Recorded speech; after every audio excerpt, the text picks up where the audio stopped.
And that definitely leads into the next question. Number 5, what training or education efforts does your hospital conduct, if any, that support emergency planning for these 3 populations: limited English, limited sight, or limited hearing? So it's not in the specific disaster management program because we're not addressing that robustly yet.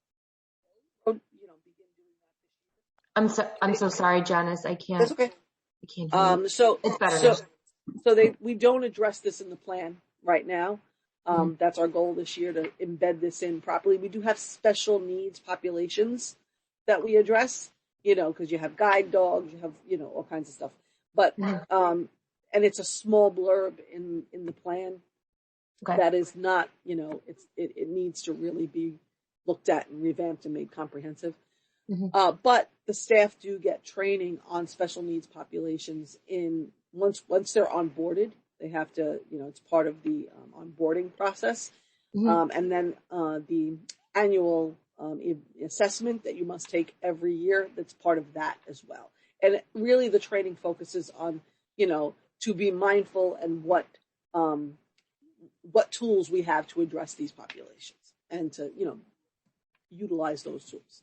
Well, that's good that at least it's in the general training that the staff get. And then can you think of ways to incorporate it with your emergency training? Is that feasible?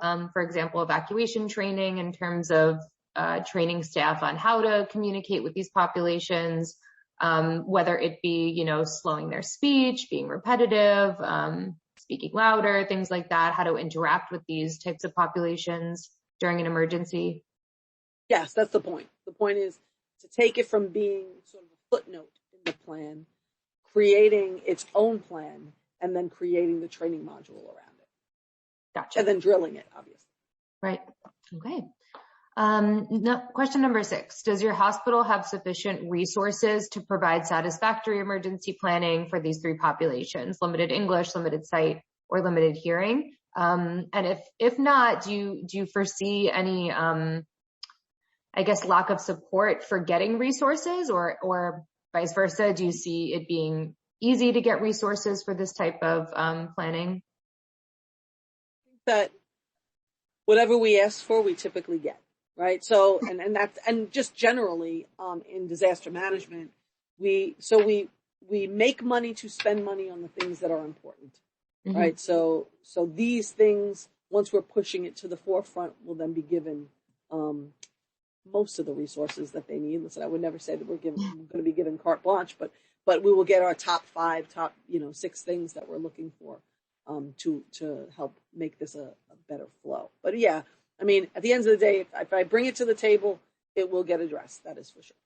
That's great that it seems like it would be a priority for your organization to address.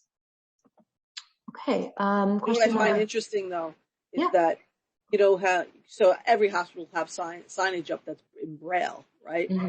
I often, ask myself, how does the patient know?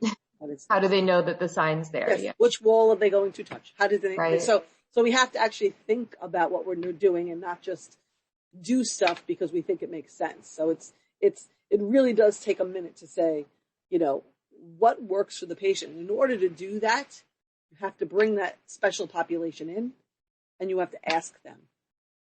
Because they'll tell you, this is what works, right? So you have to do that. That's a great point. They're definitely one of the stakeholders I think is important to, incorporate into the planning, not just kind of think of it as an afterthought. And I don't know, right? I'm not deaf or blind, right? So, or hard of hearing. I'm not any of those things, right? So how would I know what's the right thing to do? I wouldn't. And I could, assume, and that's inappropriate. I would have to bring a specialized population in to say, tell me what we are lacking. Tell me what it is that you think is the right thing to do. And even going to like the corporations that do the ADA stuff, I would still go to the source and ask the source. Right. Tell me what works. Yeah, absolutely. Question number 7. What are some barriers or challenges you may face when planning for these 3 populations: limited English, limited sight, or limited hearing? It really is about consistency, right? These aren't sort of one and done things. and staff change, right? So residents graduate every 3 years, and there's always some staff turnover. I think the barrier is always how well you can keep the education momentum going. That is always the barrier. Yeah. And do you foresee any type of plan to overcome that barrier? Well, so one thing that COVID did well for me was that they allowed me to hire an EP coordinator. So I am the chairperson of emergency management. I oversee, I'm the associate executive director for all clinical operations here. So I have a lot of hats. And I also oversee North Central Bronx's stuff as well. So COVID at least allowed senior leadership to recognize that, oh, she might need some help in emergency management. And so I was able to hire an individual for both here and NCB as EP coordinators.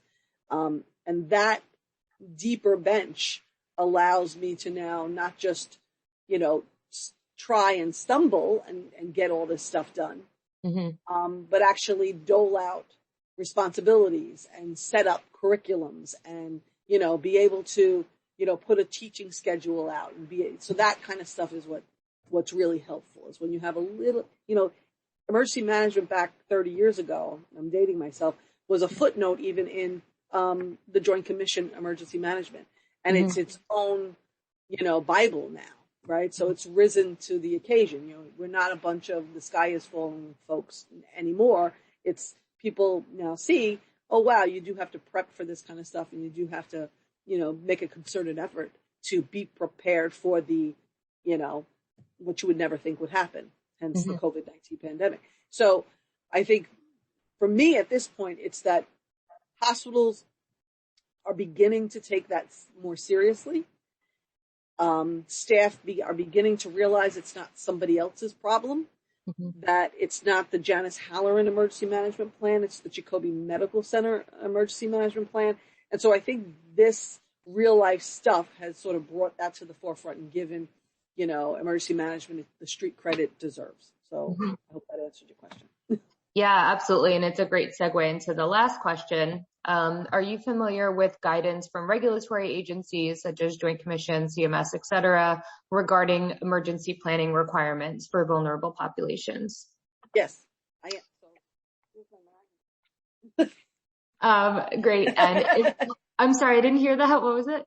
This is my manual, my hospital accreditation 2022 Joint Commission standards, right? So, and some things have been revised in here, and there is several new standards regarding special needs populations. So yes, so that will all be addressed.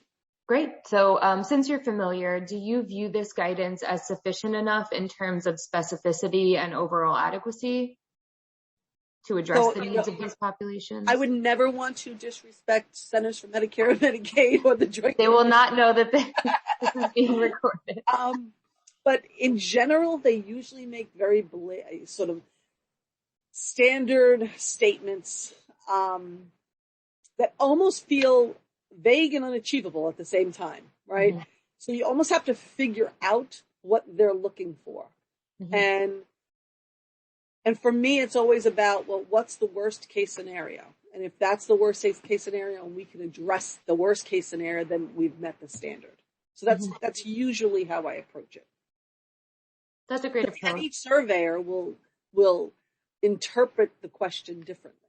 So I've been through many Joint Commission surveys and many CMS surveys, and each surveyor will interpret what the standard is in their own way. And so if I just go always to the worst case scenario, I usually cover the majority of the surveyor's questions or concerns. That's a great approach.